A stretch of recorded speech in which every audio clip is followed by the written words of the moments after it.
Olá, o programa Longevidade em Foco foi construído para levar até vocês as informações sobre o bem envelhecer. Sejam todos bem-vindos a mais uma edição do programa Longevidade em Foco.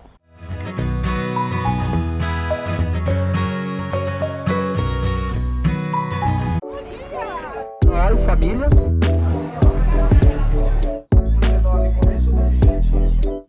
Os pés, os deuses da terra, a Bíblia e ao lado da a maior parte do que está lá a gente não poderia ver. Por quê? Nós estamos falando de uma cultura egípcia em que o segredo é maior do que o desvelo. O que é segredo é mais importante do que é sabido. Então a gente não poderia ver porque somos simples mortais. A maior parte da arte, eu vou colocar arte entre muitas aspas, já vou explicar por quê. A maior parte das artes, dos utensílios que nós vamos ver, eram destinados aos mortos.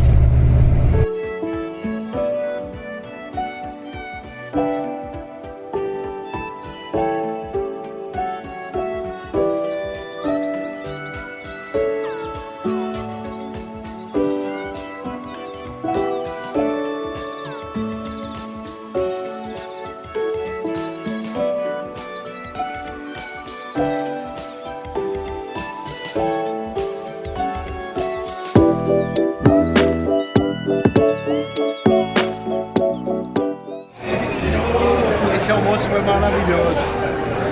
Agradeço a Sheik por proporcionar esses momentos tão bacanas. E a Selmi, né? Porque a Selmi sabe como é que é. Ela está no nosso coração. Obrigado. Estamos no coração de São Paulo, no restaurante Salve Forte, com a galera do Selmi. Experiência gastronômica muito legal. Comida ótima, companhia ótima. Shirley, parabéns pelo encontro. Restaurante, sem dúvida, ele é diferente pelas coisas antigas. Eu estou vendo no centro antigo de São Paulo. Isso chama atenção como um quadro que tem aqui em um hotel, chama Tamoio, hotel com aqueles carros antigos. Chama muita atenção. E as garrafas penduradas, principalmente da Antártica, que eu me lembro até hoje de uma propaganda que foi feita em Monte Alegre do Sul, quando eu tinha 10 anos de idade.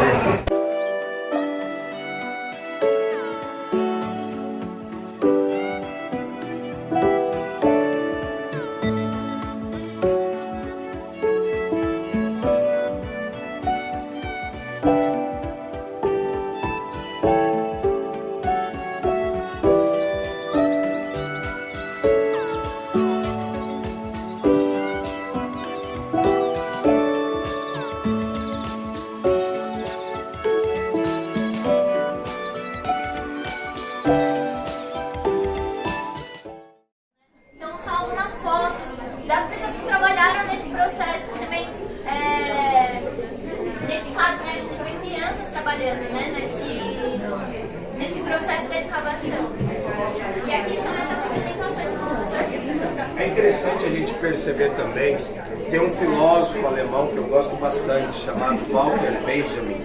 É um filósofo alemão de ascendência judaica, que ele vai falar que todo material de cultura é também um material de barbárie.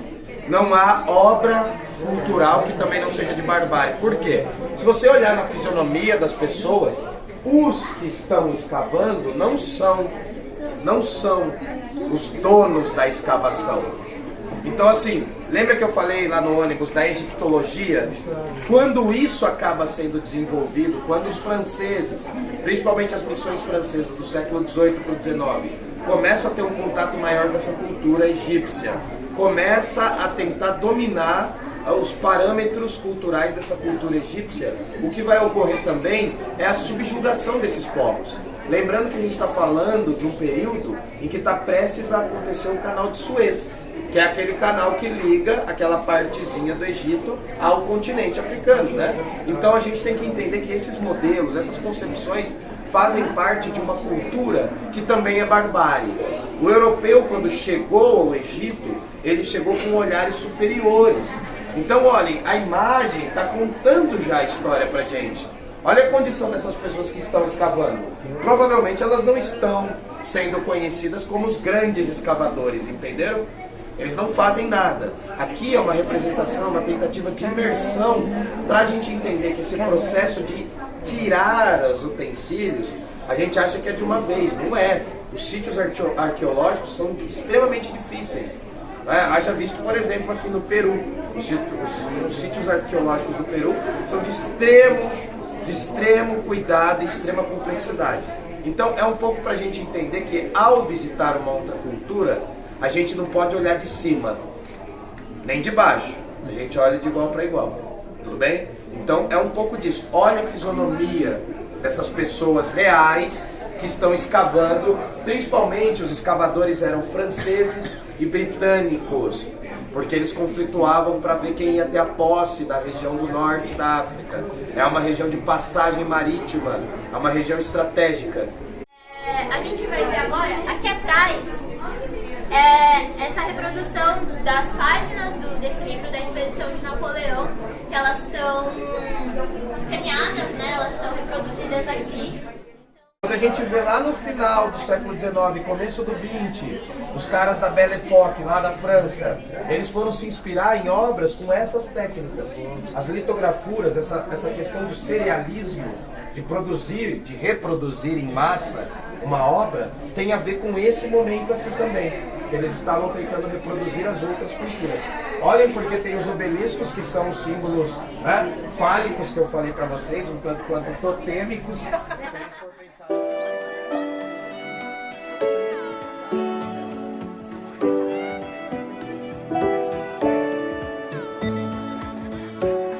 Qual o período do Egito que a gente está falando, né?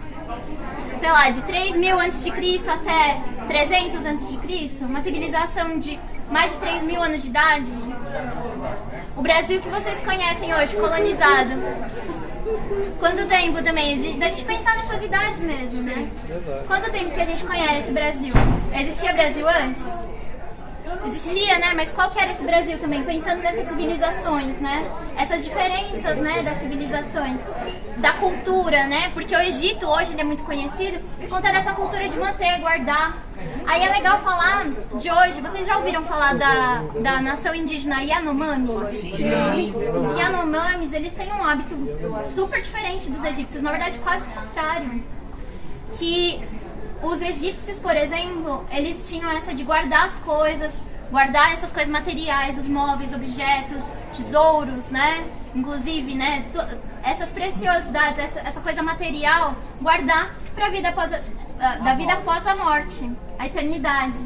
Os Yanomamis, eles têm uma tradição diferente. Quando a pessoa morre, tudo dessa pessoa é queimada. Tudo é queimado, porque não faz sentido manter, né, alguma coisa material. Isso para os Yanomamis, né?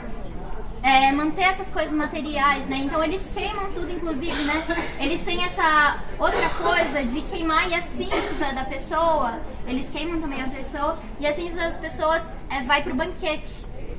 E é uma forma até simbólica de manter a pessoa dentro de você. Essa pessoa não morreu, ela tá dentro de você de algum jeito. Então, pensar também nessas diferenças. O Brasil também teve muita história antes, né, da invasão. Então, pensar também em tudo isso. O que você está falando faz muito sentido. Como é o nome da exposição?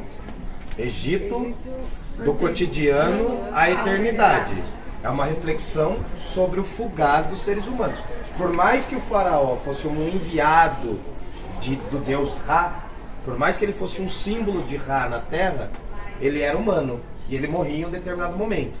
Então a gente está sobre a arte do fugaz aqui, sobre a arte do que acaba. Vou até abaixar o tom porque está mais tranquilo. O que ocorre é que essa reflexão, duas coisas que a Raquel falou que são muito interessantes. É muito importante a gente relacionar com essa história do rio. Todas as grandes civilizações antigas, civilizações potâmicas, na Bíblia não aparece Rio Tigre, Eufrates. No mundo grego, o rio não enche o saco, o mar não enche o saco do Ulisses para ele voltar da guerra. Quando ele volta da guerra de Troia, fica 10 anos no mar vagando, né? Os povos hebraicos lá não ficam 40 anos no deserto esperando por água, esperando pela terra de Canaã. Então a água é uma metáfora da vida. É o outro, né? O outro do ambiente nosso que a gente está acostumado. É o duplo. Então falar do Egito é interessante porque a gente vai sempre pensar nos grandes períodos do Egito como Baixo Egito, essa região mais em cima, onde tem o delta, era onde se tinha a maior quantidade de plantações. E aqui também é onde começa o culto a Osíris. Lembra que eu falei para vocês? Osíris é esverdeado ou de cor mais terral. Por quê? Por causa desse delta que encharcava. O Nilo subia de 4 a 6 metros. A gente fala da enchente, né, em São Paulo. Não tem enchente direto? Os caras subiam de 4 a 6 metros, mas era dádiva. Por quê? O Baixo Egito vivia dessa plantação. E as regiões principais do Egito, mais ricas, isso vai variar conforme a dinastia, é óbvio. Mas as regiões mais ricas eram o Alto Egito, essa parte de baixo. São 6.000 quilômetros, mais de 6.600 quilômetros de rio.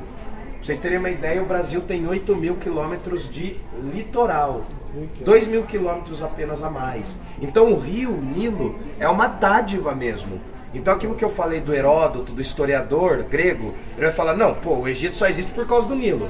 Eu não quero reduzir só a isso. O Egito não existe só por causa do Nilo, porque a gente estaria desmerecendo a cultura deles, mas ele existe também por causa do Egito, do Nilo. E é interessante falar dessa questão dos Yanomami. É importantíssimo falar dos povos indígenas sempre, sempre, porque é uma cultura que a gente desconhece, é uma cultura que a gente não tem acesso e muitas vezes a gente não quer ter acesso. Os povos antes, né, a gente não chama mais, o Brasil antes de ser Brasil era uma coisa totalmente diferente. A gente não chama mais de indígenas, chama de ameríndios, chama de povos pré-colombianos, né? Tem também a expressão de povos autóctones. A gente tem que valorizar isso daí. Tudo bem? E lembrem, é uma cultura africana. Sim, eles eram negros e de extrema qualidade cultural. Com certeza. CELMI, Centro de Educação e Lazer para a Melhor Idade. É um espaço criado para ser um local de convívio e vivência em atividades de custos acessíveis a um amplo público, na faixa etária a partir dos 40 anos de idade. São mais de 50 atividades de grupos nas áreas de tecnologia, idiomas, arte, cultura, práticas orientais, atividades motoras, estimulação cognitiva e muito mais. A orientação de cada atividade é feita por professores especializados. Os participantes do CELMI reforçam a tendência atual pelo envelhecimento ativo e saudável da sociedade.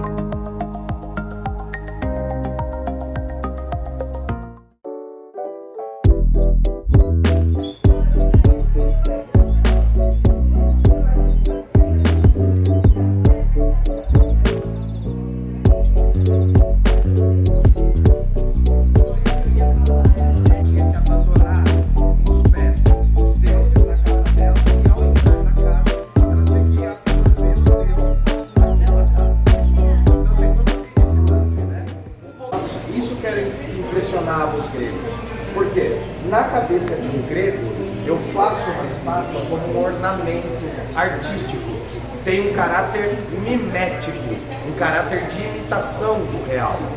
No caso dos egípcios, que é uma civilização muito mais antiga do que os gregos, isso aqui tinha o caráter de receber um K de cada pessoa. Então provavelmente era um casal que tinha morrido e tal, enfim, né? Ou, enfim, não sei o que deve ter acontecido com eles, mas as estátuas recebiam esses espíritos. Era quase como se as estátuas fossem divindades. Muito semelhante com a imagem que a gente tem em relação aos santos do cristianismo.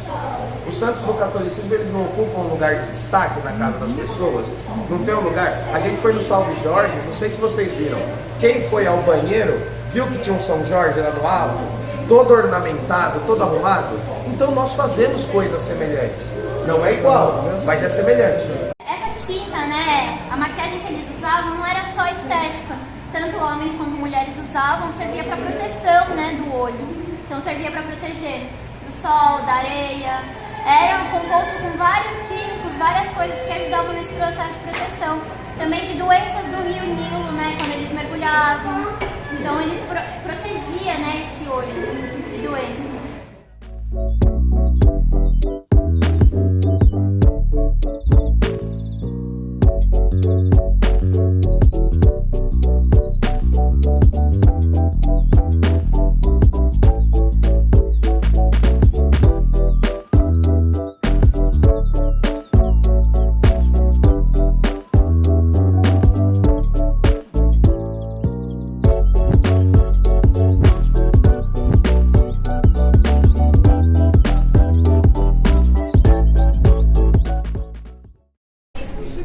Aqui são as gravuras de um livro de uma expedição que Napoleão patrocinou para arqueólogos irem lá para o Egito, chamada Descrição do Egito.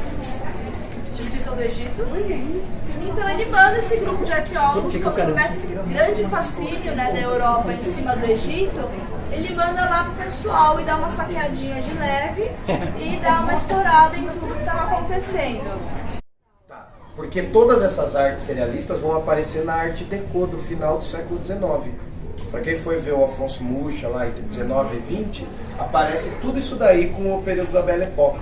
Essas técnicas estavam sendo desenvolvidas. Você vai olhar que o nome do Napoleão está em destaque. O Napoleão faz as primeiras grandes campanhas dele onde? No Egito. É um jovem general que começa a se destacar no Egito, nessas missões. Por que o Egito é importante? Estão brigando.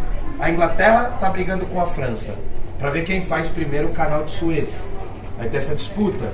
Então o Egito ele passa até essa imagem e é interessante a gente notar, né, a gente tem que pensar muito nisso, porque quando os europeus começam a perceber que é uma população negra, uma civilização antiguíssima, que desenvolvia técnicas matemáticas, era um espelho para os gregos. Vai ter o período ali do pré-cristianismo que tem a Biblioteca de Alexandria, mas é uma população predominantemente negra. O que eles vão fazer? Eles vão começar a branquear essa população. Nas retratísticas do século XIX e XX, lembremos que a gente está falando de um período colonial. É o período do neocolonialismo, ali do final do 18 até o começo do 20, é um período que a Europa inteira vai jogar-se por sobre a África para colonizar. Então essas figuras vão começar a ser esbranqueadas. Elas começam a ser branqueadas. A desculpa principal desse imperialismo é que os negros não tinham condição de cuidar da África, né? Pensando que a África também é uma denominação que quem deu foram os europeus. Sim. Então, quando eles têm uma população, uma civilização tão grande, eles se ligam de, como que a gente vai usar essa desculpa sendo que tem um Egito negro lá?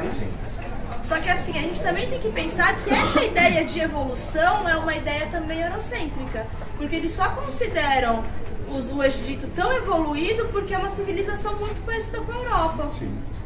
A gente tem civilizações indígenas no Brasil que tinham outros conceitos de vida após a morte, que na minha ideia eles são extremamente materialistas. Os Yanomamis, por exemplo, eles são, quando uma pessoa morre, eles queimam a pessoa junto com todos os seus pertences, porque não importa, já foi. Por que isso não é evolução? Por que evolução é guardar o que é material? Então a ideia de evolução ela é muito relativa. Para ser um museu, o maior museu hoje, ser o de Turim, então faz um sentido a gente entender. Agora, ultimamente, a Europa tem repatriado algumas coisas, né? Que ela roubou de outras regiões. Algumas estátuas estão mandando de volta. Os próprios gregos fizeram uma exigência para os britânicos. Por quê? Vocês saíram da União Europeia, então devolve todas as nossas obras. Vocês não são mais europeus, né? A Inglaterra, então, são povos que voltam a cobrar. Eu passei para vocês um filme uma vez chamado Francofonia. Vocês lembram disso? O Francofonia fala muito, assim como a Arca Russa do Sokurov fala muito dessa questão do surgimento da ideia de museu. Museu é saque, tá bom?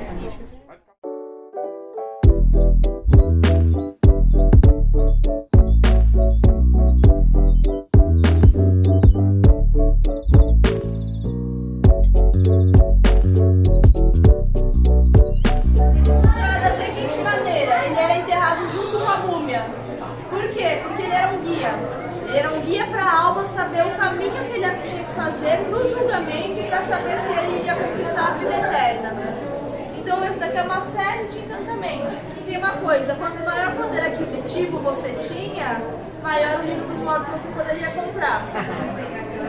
Esse daqui, o curador falou que esse daqui é um livro dos mortos pequeno.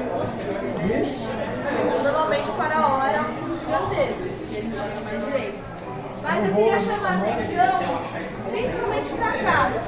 Porque aqui é uma cena que representa o que era o julgamento dessa vida eterna para eles. É o seguinte, Osíris, que é aquele deus verde, está julgando. Aqui é o Thoth, que é um deus que tem uma característica do ar, que ele é o deus da escrita e da sabedoria, ele fica meio de olho, fica meio como juiz ali, para ele ficar julgando certo. Tem Anubis e Horus, que são os deuses importantes aqui, de olho no meio, vocês podem ver que é uma balança. E a deusa Mate. A deusa Mate é a deusa do equilíbrio e da justiça, e ela usava as penas de favor de cabeça.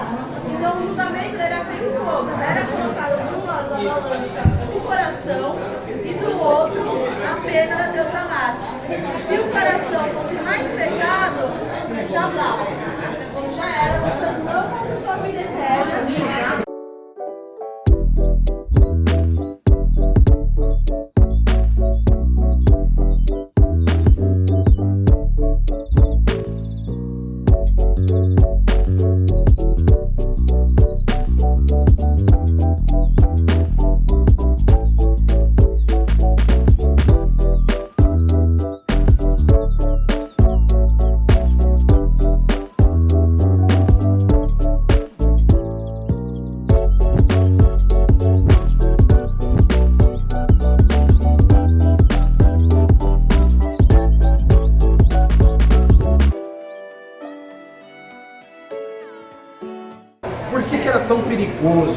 Por que era tão perigoso o acesso ao conhecimento egípcio sobre o mundo?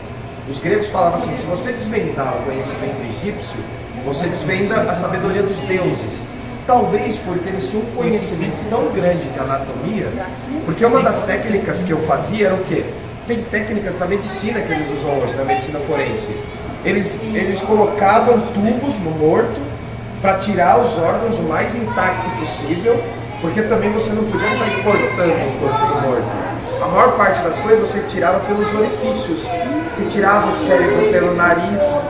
Você entendeu? Então, depois de secar, depois de você secar o morto, você tirar todas essas questões dele, do corpo, né? E lembrando que esses órgãos, lembra do K? O K ele tem que ter o corpo inteiro. Por que eu enterro a múmia e ao lado da múmia eu colocava aqueles vidrinhos com as partes do corpo dele? Porque o K, aquela energia vital que é o nosso duplo, tinha que identificar todo o corpo. Ou seja, eu reproduzia não só o corpo desses indivíduos, como o lugar, o ambiente. É quase que uma colagem, ou seja, o nosso mundo real seria uma cópia do mundo dos mortos.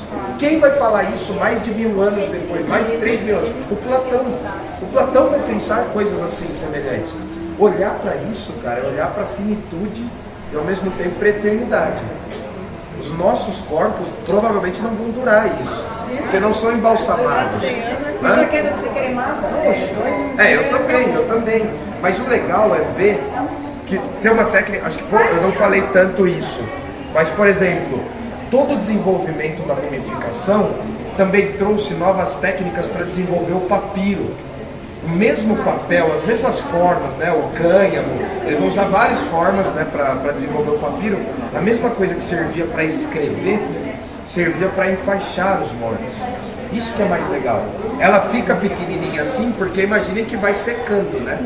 Vai secando, eu desidrato em vida, logo depois que morre, eu vou embalsamar, eu vou criar várias técnicas, eu vou enrolar isso. Imagina o tempo que eu gastava com isso. Quem me perguntou, os sarcófagos, também eu fiz um estudo, os sarcófagos dependiam do poder aquisitivo também.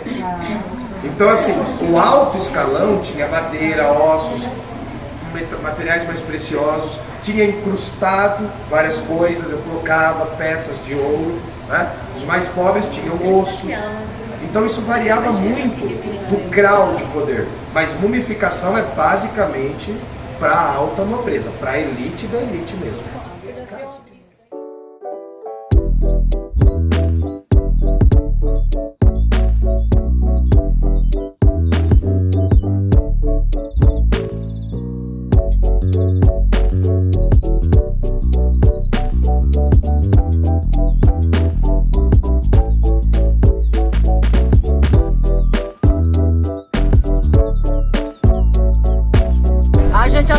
o tanto de coisa que esse menino sabe. Então, eu pensei que eu não posso ficar só pra mim. Eu faço questão que ele acompanhe, me acompanhe nos passeios para mostrar para vocês tudo que ele sabe.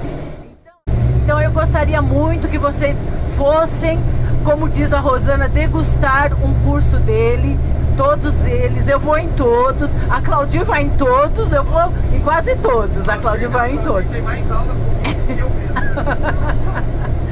Só para vocês experimentarem. Alguém já experimentou esse passeio? Eu acho que foi bem significativo. Obrigado, tá, por existirem. E eu só tento ser o professor que eu nunca tive, tá bom? Acabamos de assistir o programa Longevidade em Foco. Espero que tenham gostado. Convido vocês para a semana que vem mais uma edição do programa.